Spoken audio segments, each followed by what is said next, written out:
ඈත ආසෙත් අති දරුණු සටනක් පුරාණ හිස් මකර ගෝත්‍රයේ ඉරණම තීරණය වෙන මොහොත තුන් මහා මකර රජවරුන්ගේ ද්වේෂයෙන් සොයන්ගේ නොසලෙන අධිෂ්ඨානයෙන් එකිනෙක ගැටෙනවා. මේක තමයි සර්ගය හරහා සටන 182 වන කතාංගයේ අතිශය උච්චම අවස්ථාව.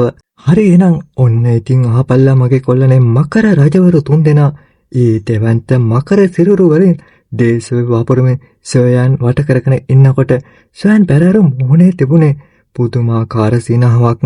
ඒක ජාග්‍රහණයට ආසන්නව සිටින රාණා කාමියෙකුගේ සිනහවක්. එයාගේ හැදුණු තැතින් මුත්‍රා එකවරම වෙනස් වුණා.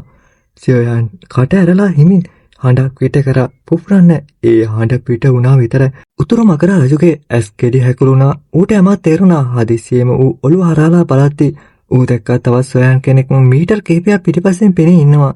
ඒක තමයි 3000ක් අකුණු මායා ශරීරයේ නිර්මාණය වුණු මායාකාරී රූපය. මේ මොහොතේ අර සොයන් තමන්ගේ අතේ විවිධ වර්ණ පහකින් යුත් ගිනි නෙළුමක් සිමින් ප්‍රමණය කරමින් තිබුණා. තාම් කොළ නිල් සුදු කළු සර්ගයේ කිනිතල් පහේ ඵලයකට කැටි වුණු පියකරු විනාශයක්. ඒ ඩ්‍රැගන් කින්ලා ඔළුව හරවපු මොහොතේ අර මායාකාරී රූපය ඔළුව උස්සලා බැලුවා. එයා ඒ මකර රජවරුන්ට දුන්නේ ආමෝතු නමුත් විනාශකාරී හිණාවක්. ඊළඟ තප්පරේ ඒ සුන්දර පංචවර්ණ ගිනි නෙළුම එයාගේ අත්වල සුන්දර ගිනි කිරි මලක් වගේ පුපුරලා ගියා. ඒ තමයි පංචවර්ණ බුදුන්ගේ කෝතේ ගිනි නෙළුම. සියයන්ගේ බලවත්ම අති භයංකරම ප්‍රහාරය. භූම් ඒ පිපිරීමත් එක්ක අහස පොළව දෙතුරුම් කෑවා. කොල්ලනේ මේ මොහොතේ ආස හරහා මීටර් දසදහස් ගණන් පමණ විශාල කිනි කුණාටුවක් හමා ගියා. ඒ පිය ජනක උෂ්ණත්වයේ කොච්චරද කියනවනම් ඈතින් තිබුණු නැගෙන හිකර මකර දූපත පුරා දාරුණු කිනි දැන් නැගෙන්න පටන් ගත්තා. දුර්වල වගා කරුවන්ට දැනුනේ ඔවුන්ගේ සිරුරවල රූතිරය උතුරන්න පටන් ගන්නවා වගේ. එයාලා කම්පනේ ඇස්කෙලි ලොකු කරගෙන මේ තැවන්ත ගිනි ජාලාව දිහා බලාගෙන හිටියා. මොනතරම් භයානක ගිනි කුණාටුවක්ද. නැගෙනහිර මකර දූපත පුරා පැවති අවුල් සහගත සටන් මේ භූමි කම්පා කුණාටුවත් එක්කම නිහඬ වෙලා ගියා. හැමෝගෙම ඇස්වල තිබුණේ කම්පනයක්. උතුරු මකර දූපතේ බලවත්ම වැඩිහිටියා වන සුවන් මොහතරම් සත්‍යමත් කෙනෙක් පවා මේ විනාශකාරී බලය දැනුණාම ගාම්භීර ප්‍රකාශයක් එලි කළා. ඒකාර තරුණයා දියත් කරපු ප්‍රහාරයක් වගේ බටහිර දූපතේ සිට පැමිණි පළමු වැඩිමහලගේ ඉරියව් හදිස්සියෙම වෙනස් වුණා. එයාගේ කටහඬ තිබුණේ මහත් කම්පනයක්. මොකක් ඒ ඩුෂන් තරු එකේ කොල්ලද මේ විනාශය කළේ? සුවන් මෝ සහ අනිත් වැඩිහිටියන්ගේ ඇහිපිය ගැහුණා. එයාලාගේ හදවත් පුරවලා තිබුණේ අවිශ්වාසය. ඔවුන් එවැනි භයානක ප්‍රහාරයකට හසු වුණා නම් ඔවුන්ටත් පහසුවෙන් දී ගලවා ගන්න බැරි වෙනවා. ඒත් මේ විනාශය ආවේ සොයන්ගේ අතින්ද. නැගෙනහිර මකර දූපතේ කණ්ඩායම එකිනෙකා දිහා බැලුවා. ඒ හැම මුහුණකම සතුටක් තික්සුණා. මේ අකණ්ඩ පරාජයන් සහ නරක ආරංචි මැද මේ ඔවුන්ගේ ආත්ම විශ්වාසය නැවත ගොඩනැගූ දෙයක්. මේ අතර සොයන්ගේ රූපය හිස් රාජධානිය තුළට වේගයෙන් නැදී ගියා. ඔහු පසුපසට පියාසර කරන අතරේ එයාගේ අතේ තිබුණු ජේට් බෝතලයක් එළියට ගත්තා. ඔහු ඉක්මනින් ඖෂධ පෙති ගොඩක් කඩට පුරව ගත්තා. කහව ශාන්ත දිව්‍ය කෝපය සහ පේලියට භයානකම පංචවර්ණ නෙළුම් දැල්ල මුදා හැරීමෙන් පසු සොයන් සම්පූර්ණම වෙහෙසටපත් වී සිටියා. දැන් බලමු සොයන් මේක සැලසුම් කළේ කොහොමද කියලා.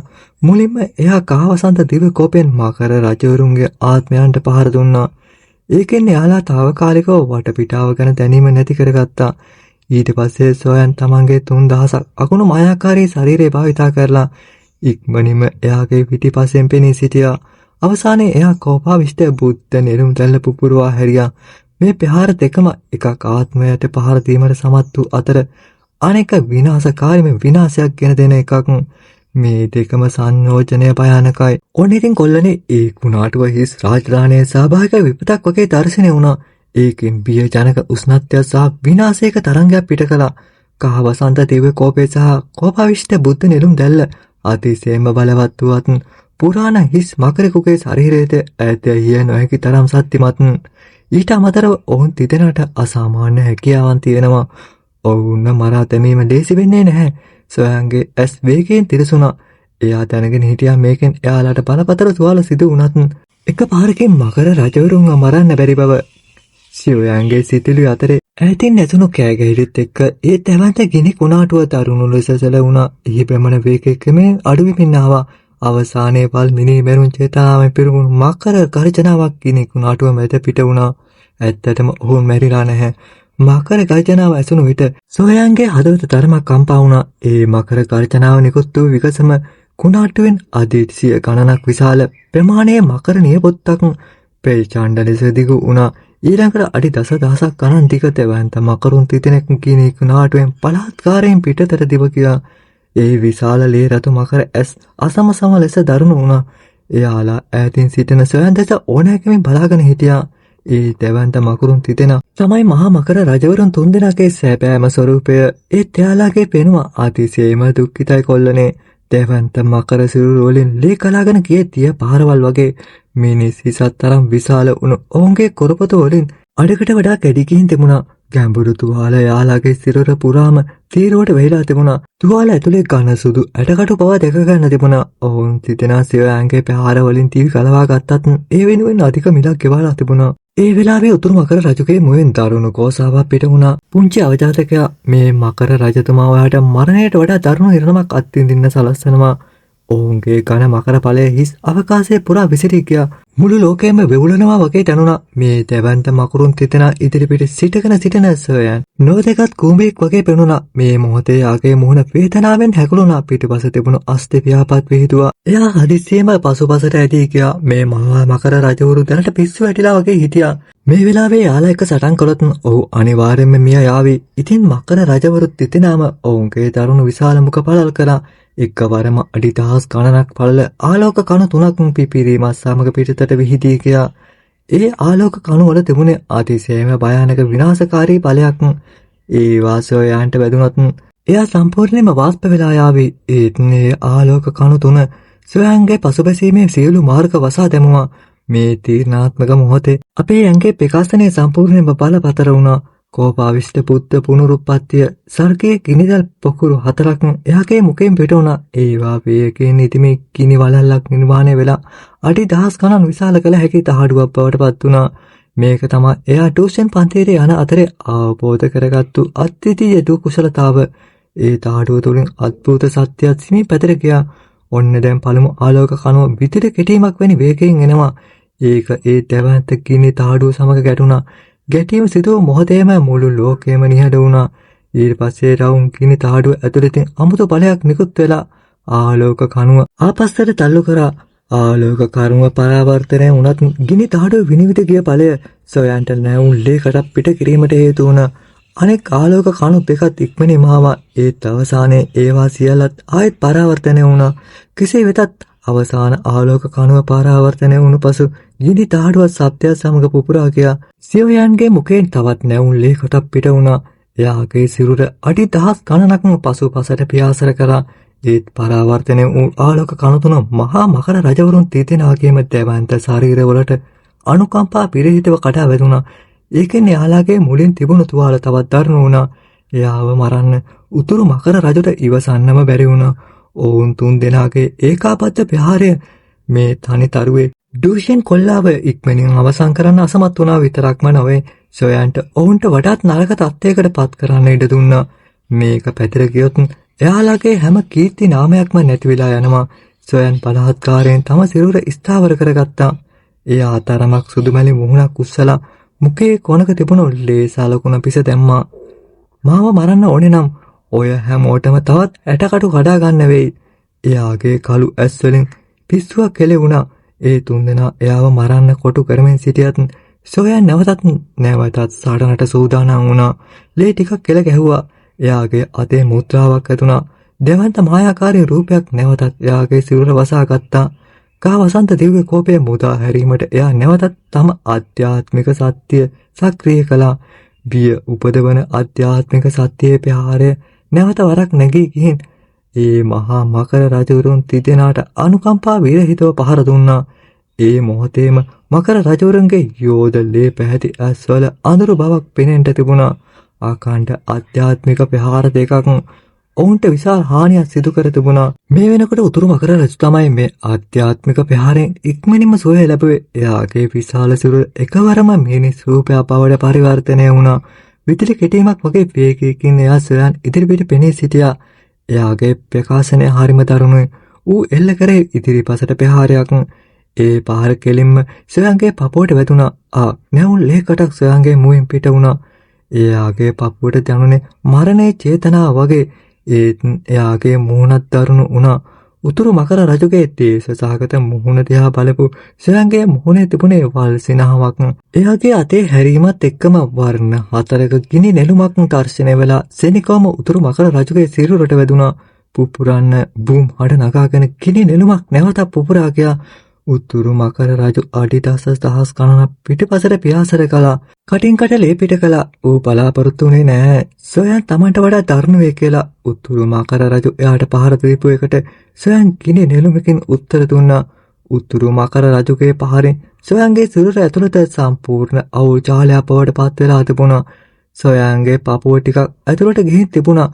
එයාගේ අතිශයම ශක්තිමත් ශරීරයේ තිබුණේ නැතිනම් උතුරු මකර රජුගේ මේ පහරින් එයාගේ සිරුර පුපුරලා යන්න තිබුණා. සොයන් මහන්සියෙන් හුස්ම ගන්න දකලන අතරේ තවත් ආලෝක රූප දෙකක් පොළව කම්පා කරවන මිනී මැරුම් චේතනාවකින් කඩාගෙනම ආවා. ඒ දකුණු සහ බටහිර මකර රජවරු ඒ දෙන්නාගේ ඇස් දීප්තිමත් රතු පාටයි. එයාලා පිස්සුවෙන් වගේ හිටියා. මහා මකර රජවරු තිදෙනෙක් තරුණ පරම්පරාවේ කෙනෙක් අතින් මෙතරම් දුක්ඛිත තත්ත්වයකට පත්වීම ගැන එයාලාට තමන්ව පාලනය කරගන්න බැරි වුණා. පුංචි අවජාතකයා ගිහින් මැරියන් දකුණු මකර රජුගේ ඉරියව් තරුණුයි. එයාගේ අත දෙවන්ත නිය පොත්තක් බවට පරිවර්තනය වෙලා අනුකම්පා විරහිතව සොයන්ගේ ඔළුවට ගැහුවා. මේ පාර වැදුනා නම් සොයන්ගේ ඔළුව ලේ මේතුමකට පුරා යන්න තිබුණා. තමන් ඉදිරිපිට වේගයෙන් විශාල වෙන මකර නියපොත්ත දිහා බැලුවාම සොයන්ගේ සිරුර වේවුලන්න ගත්තා. මේක නම් මාරම මරණ චාදජනයක්. ඒත් හදිසියෙම සොයන්ගේ හදවත වේගයෙන් ගැහෙන්න පටන් ගත්තා. එයාගේ පපුවේ සැඟවී තිබුණු අමුතු අලුත් රුධිර රේඛාව නිහඬව පිටතට ගලා එන්න පටන් ගත්තා. ඒක වේගයෙන් එයාගේ සිරුරෙන් ආහාර තුරට ගියා. රුධිරේ නාල තුරට ගලා යන හැඟීමත් එක්කම සොයන්ට හදිසියෙම දැනුනේ තමන්ට සම්පූර්ණයෙන්ම නැති වෙලා කියපු සත්‍ය සෙනෙකින් ආපහු ආවා වගේ. ඒ විතරක් නෙවෙයි ඒක එයාගේ කලින් තිබුණු උපරිම තත්ත්වයටත් වඩා ශක්තිමත් වුණා වගේ දැනුණා. මේක මොකද්ද? මේ හදිසි වෙනසත් එක්ක සොයන් ගැස්සුණා. එයා ඉක්මනින්ම සුවය ලබලා හදිසියෙම මගහරින්න සූදානම් වෙද්දී අතිශයින් තීතිමත් රන්වන් ආලෝකයක් එකපාරටම එයාගේ ඇස් ඉදිරිපිටින් දැල්ලුණා. ඒ රන් ආලෝකයත් එක්කම සොයන්ගේ ඇස් කම්පණයෙන් ලොකු වුණා. මොකද එයා දැක්කා දකුණු මකර රජුගේ අත කැපිලා යනවා. අත කැපුණු තැන අතිශයම සිනිඳුයි. එතකොටම සොයන් හදිසියෙම හිස හැරෙව්වා. එයා දැක්කා දම් පැහැති කෙස් කලමක් තියෙන රූපයක් සිමින් ආස හරහා ඇවිදගෙන එනවා. දියරයක් වගේ රන්වන් කඩුවක් ඇගේ අත්වලින් සිමින් ගලාගෙන ගියා. ඒකේ විනාශකාරී ඵලයක් නිහඬව පැතිර ගියා. ඒත් එක්කම අද්භූත අයිස් වගේ සීතල හඬක් පීඩනයකින් යුතුව පැතිර ගියා. ඔයා එයාට අත තියන්න ඉදිතර වුණොත් මේ අධිරාජනීය ඔයාව සදාටම මකර හිරගෙදර සිර කරනවා. ඒ තිබුතම් පැහැති හිසකෙස් අපේ සියන්ට අයත් වුණා. ඒත් ඇගේ සිරුරින් දැන් පිහිටින්නේ සොයන්ට පවා බියක් ගැන්නු භයානක පීඩනයක්. දකුණු මකර රජු අඳුරු ඇස්වලින් ඔහුගේ අතුරුදහන් වුණු අත දිහා බැලුවා. මකරාගේ සැබෑ ස්වරූපයෙන් එයාගේ ආරස්සක සත්‍ය අතිශයම බියජනකයි. තරු පහේ ටූෂන් කෙනෙකුගේ කෙලින්ම පහරක් ලැබුණත් එයාගේ අත ඊතරම් පාසුවෙන් කපා දැමීමට නොහැකි වෙනවා. කෙසේ වෙතත් මකර ඝාතක කඩුව ඒ මකර ඝාතක කඩුවද ඔයා මකර ඝාතක කඩුව කැඳෙව්වද?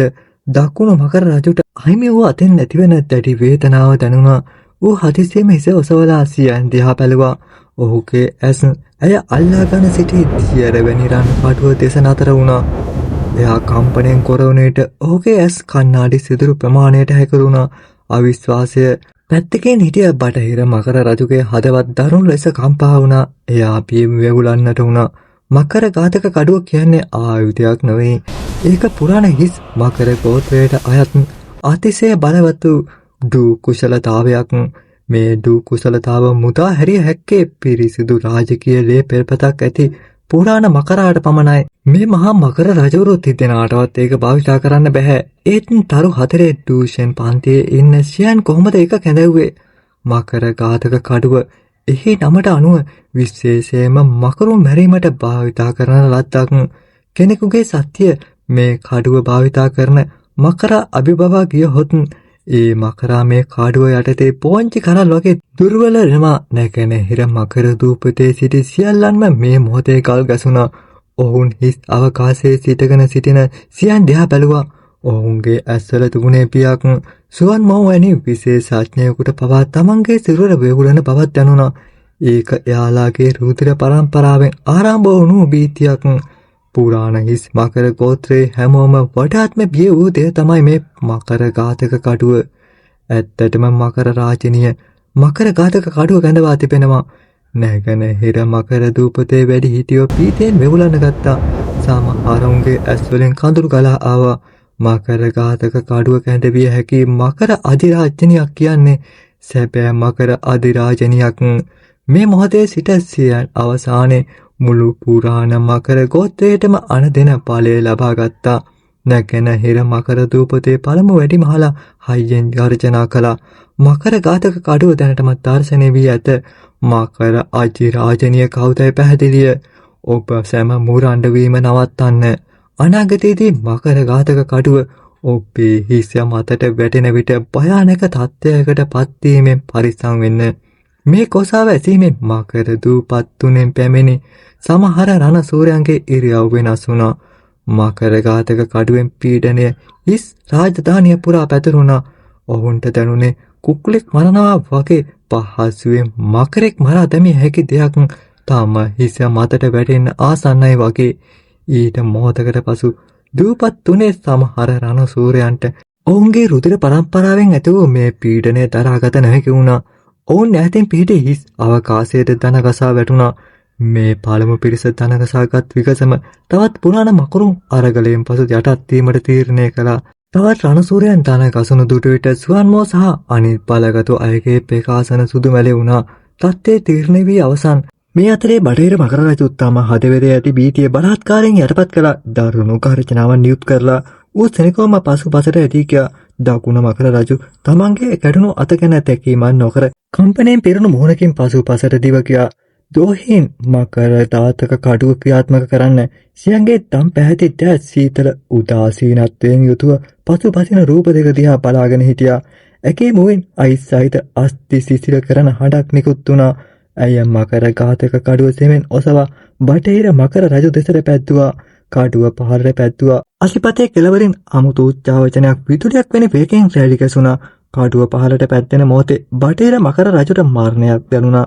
ඔහුගේ ඇස්වල භීතිය තවත් තේව් වුණා. උගේ හිස ශරීරය අත්සාහුගේ සිරුරෙන් අඩක් මත මකර කොරපොතු ස්තරයන් ස්තරයට නැගී ගියා. නොබෙදිය හැකි ලෙස පෙනුණු ආරස්සාවක් කෙසේ වෙතත් මේ අතිශය බලගතු ආරස්සාව කෙටි මොහොතකින් පිඳ වැටුණා. මකර ඝාතක කඩුවෙන් නිකුත්තු ආමතු සත්‍ය අභ්‍යවකාශයෙන් විනිවිද ගිහින් ඔහුගේ සිරුර හරහා මුතුව කපා දැමුවා. උච්චාවචනය පසු කර ගිය අතර බටහිර මකර රජුගේ මුහුණ වහාම සුදු මැලි වුණා. නැවුම් ලේකටක් පල් ලෙස පිට වුණා. ඌ කම්පණයෙන් හිස පහත් කර බැලුවාම දැක්කේ ඔහුගේ ඇව හිස දිගේ ලිස්සා ගිහින් ඊන දෙසට ගමන් කරන විශාල මේච්ච පේනුමක් ඇති තුවාලයක්.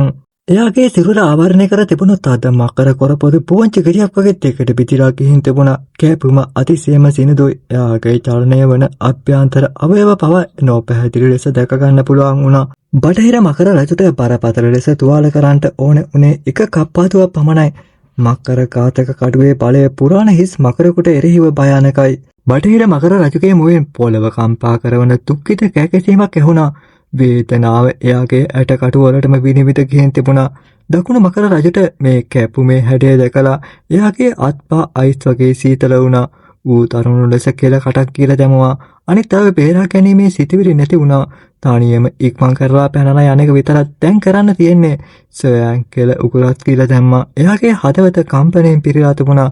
මකර රජුන්ගේ ආරස්සාක සත්‍ය කොච්චරද කියලා සොයන් පෞද්ගලිකම අත්විඳලා තිබුණා.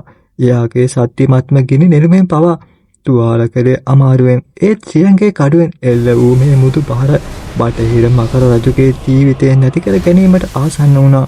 ඉක්මන් කර පලා යන්න දකුණු මකර රජු ගර්ජනාව නිකුත් කරමින් වේගයෙන් පසුබැස්සා. බටහිර මකර රජු තමා මෙහි රැඳී හිටියොත් මිය යන බව තේරුම් ගත්තා. ඌත් පිස්සුවෙන් පසුබැස්සා. ඒ හතරේ සියන් හිමින් සොයන් පසු කර ඇවිදගෙන ගියා. ඇය පලා යන දෙදෙනා තිස බලා සිටියේ සීතල හා උදාසීන ඇස්වලින්. ඇය නැවතත් ඇගේ අතේ තිබුණු මකර ඝාතක කඩුව ඔසවා මූතු ලෙස කපා දැමුවා. මේ කඩුව කපා දැමූ මොහොතේ සොයන් දැක්කා සියන්ට ආයෙත් තිකු දම් පැහැති කුඩා කේස් කලමක් අලු සුදු පැහැයට හැරෙන ආකාරය. මේ මකර ඝාතක කඩුව සියන්ගේ ජීව බලය වෙහෙසට පත් කරනවා. ඇගේ කොණ්ඩය වෙනස් වන ආකාරය දුටු මොහොතේ සියන්ගේ හදවත දරුණු ලෙස කම්පා වුණා. ඔයා අපිව මරලා දාන්න හදන නිසා මම ඔයාට විරුද්ධව සම්පූර්ණ සටන් කරන්නම්. සියන්ගේ කඩුව වැටෙද්දී බටහිර සහ දකුණු මකර රජවරුන්ගේ හදවත් තුළ මරණය පිළිබඳ හැඟීමක් ඇති වුණා. ඔවුන් දෙදෙනාම බරපතල ලෙස තුවාල ලබා තිබුණා. මේ කැපුම වැදුනොත් ඔවුන් මිය යාවි. සුදුමැලි රන්නන්ලේ විශාල කටක් හදිසියෙම ඔවුන්ගේ මුඛයෙන් පිට වූ විට ඔවුන් දෙදෙනාම පිස්සු තත්ත්වයකට ඇද වැටුණා. මකර අධිරාජ සීනුව රන්නන් රුධිරය ඔවුන් දෙදෙනා ඉදිරියට වේගයෙන් පැතිර ගොස් ඔවුන් වටා ඔතාගත් අඩි 100ක් උස රන්නන් සීනුවක් බවට පත් වුණා. විශාල රන් සීනුව සැදුණු පසු ඒ අමුතු උච්චාවචනය විදුලියක් වැනි වේගයෙන් ළඟා වෙලා විශාල රන් සීනුව සමග කඩා වැදුණා. බෑන් රන් සීනුව දෝංකාර දුන්නා. ඒත් විශාල රන් සීනුව පුපුරා ගියා. දිගු රැළිය දකුණු සහ බටහිර මකර රජවරුන්ට පහර දුන්නා. ඒ දෙදෙනාගේ එක් එක් කකුල් ගැලවී ගියා. මිනිත්තු කිහිපයක් ඇතුළත මහා මකර රජවරු දෙන්න ආබාධිත මකර රජවරු බවට පත් වුණා. දොහින් මකර අධිරාජනයගේ සත්‍ය මුදා හැරීමට සුදුසු නැත ඔබ සිතනවාද? අතිශය දුක්ඛිත යුගල දෙස බැලූ විට සියන්ගේ මුහුණෙන් සීතල සිනහවක් නැගුණා. ඇගේ අතේ තිබුණු මකර ඝාතක කඩුව නැවතත් අනුකම්පා විරහිතව කපා දැමුවා.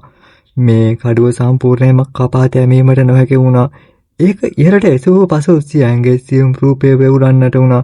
ඇගේ මුහුණ සිතුමැලි වෙද්දී ඇගේ මුඛයෙන් තද රන්නන් ලේ කටක් පිට වුණා. ඇය දැන් ඉන්නේ සීමාවේ. මේ අවසාන කප්පාදුව සම්පූර්ණ කර නොතිබුණත් තාමත් උච්චා වචනයක් නිකුත් වුණා. ඒක වේගයෙන් දකුණු සහ බටහිර මකර රජවරුන් දෙසට දිව ගියා. ඒ දෙදෙනාම ඒ රැල්ලට හසු වීමට ආසන්න වූ පසු අකුණු සැරයක් වැනි වේගයෙන් රූපයක් වේගයෙන්ම පැමිණිමිනා. ඒ උතුරු මකර රජුයි. ඌ තමයි තාමත් හොඳම තත්ත්වයේ හිටිය. ඌ ඔවුන් දෙදෙනාගේ උරහිසෙන් අල්ලා ගත්තා. තවත් රන්ලේ කට කැස්මක් පිට කළා. ඊට පස්සේ ඔයා වේගයෙන් දිව ගොස් දැල්වීම් කිහිපයක් ඇතුළත හිස් රාජධානියෙන් අතුරුදහන් වුණා. ඒ තුන්දෙනා අතුරුදහන් වූ විගසම පලා ගිය දිසාවෙන් දුක්ඛිත කෑගැසීමක් නිකුත් වුණා. පැහැදිලිවම ඔවුන් අද්භූත උත්සාහවතනෙන් බේරුණේ නැහැ. මහා මකර රජවරු තුන්දෙනා පරාජය වෙලා සුවන් මෝගේ කණ්ඩායමේ අයගේ සිරුරු සෙනෙකෝම අයිස් වගේ සීතල වුණා. ඒ දුක්ඛිත රූප තුන පලා යනවා දැකලා එයාලත් පියෙන් හැම දිසාවකටම පැනලා යන්න ගත්තා. මේ මොහොතේ එහි රැඳී සිටීම මරණයට සමානයි. මොනතරම් භයානක කඩුවක්ද? සියයන් මකර රජවරු තිතන අතුරුදහන් වූ දිසාව දෙස බැලුවා. ඊට පස්සේ එයාගේ ඇස් සියන්ගේ අතේ තිබුණු තියරවැනි කඩුව දෙසට යමු වුණා. එය නොදැනීම සීතල වාතයේ උකුලක් ආශ්වාස කරන්න සැලසුවා. මකර රජවරුන් තිතෙනා පැන ගියත් සියන්ගේ සුරර චලනය වුණේ නැහැ. තුන්දෙනා අතුරුදහන් වූ දිසාව දෙස ඇය බලා සිටියේ සීතල චේතනාවෙන්. මොහොතකට පසු ඇගේ අතේ තිබුණු ඒ තියරවැනි රන් කඩුව සෙලවි කිසිවක් නැතුව විසිරී ගියා. මකර ඝාතක කඩුව අතුරුදහන් වන අතරතුර සියන්ගේ මුඛයෙන් නැවුම් ලේ කටක් කෙල ගැසුණා. ඇගේ සුරර සෙමෙන් පැටෙන්න පටන් ගත්තා. ඇය වැටෙනවා දැකපු සියයන් ටිකස් වුණා. ඔහු ඉක්මන ඉදිරියට ගොස් ඇයව අල්ලගත්තා. ඇගේ අතිශයින් සුදු මැලි මුහුණ දැකීමෙන් පසු ඔහුගේ හදවත කැමැත්තෙන් තොරව රිදුණා. මකර ඝාතක කඩුව භාවිතා කිරීමෙන් සියන්ගේ ජීව බලය බොහෝ සෙයින් වෙහෙසට පත් වී තිබුණා. මම සනීපෙන් සියන් සොයන්ගේ වැළඳගැනීමේ වැතර සිටින විට එයාගේ දැස් වලින් සොයන් දැස බැලුවා. ඇගේ මුහුණේ තරමක් බලගතු සිනහවක් මත වුණා. සොයන් කැමැත්තෙන් තොරව හිස වැනුවා. එයා සියන්ව බදාගෙනම ආසේ වාඩි වුණා. එයාගේ සිරුරේ තත්ත්වයක් අතිශයම භයානකයි. එයාගේ හදවත තුලින් නිකුත් වූ රුධිරයේ එකා සත්‍ය එයාගේ හානියටපත් පපු කොටස සුව නොකළා නම් ඔහු අංශභාග තත්ත්වයට පත් වෙන්න ඉඩ තිබුණා. දැන් සොයන් පවා තම සීමාවේ සිටියේ මහා මකර රජවරු තිතෙන සමග තනියම සටන් කිරීමෙන් ඔහුට තුවාල ලැබුණු ඒවා බරපතලයි. එහෙනම් කන්න මේවා තමයි ඔයා වැඩිපුරම කන්න කැමති ඉදවාන් වර්ගය.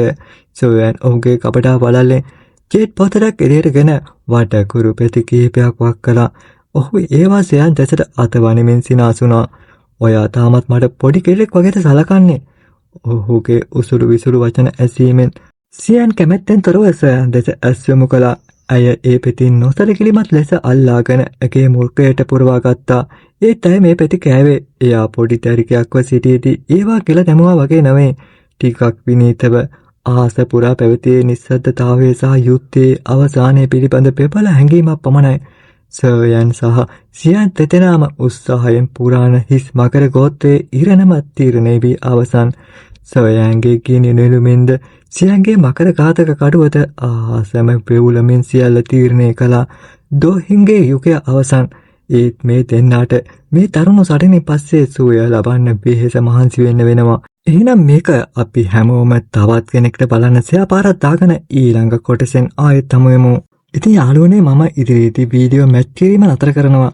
මොකද ඉදිරියේදී මම දිගටම ඔයාලට වොයිස් එක විතරක් පමණක් වෙන විදිහට ඉදිරියට රැගෙන එන්න තීරණය කරනවා. මොකද ගොඩක් කට්ටිය කැමති ඒ විදිහටනේ.